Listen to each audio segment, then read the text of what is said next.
says it shares rebel territories, killing and injuring fighters loyal to Riek Machar. Uganda's Foreign Affairs Minister Sam Kutesa says it carried out the bombings to stop any advances to Juba.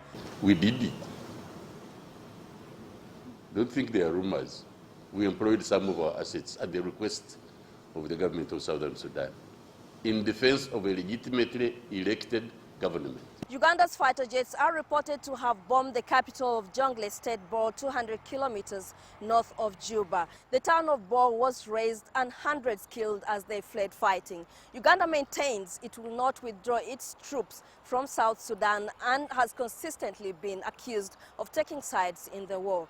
We went in to ensure that all our nationals and other nationals of other nations can be evacuated.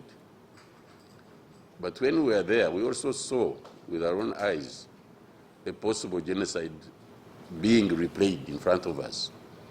And so we accepted the invitation to stay.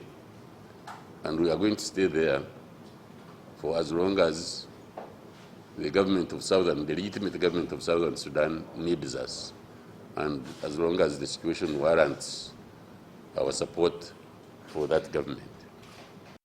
Some member states of IGAD, South Africa, Algeria and Angola have pledged support South Sudan. But until that help arrives, Uganda remains the only country fighting alongside South Sudan forces. Isabel Nakiria, CCTV, Kampala.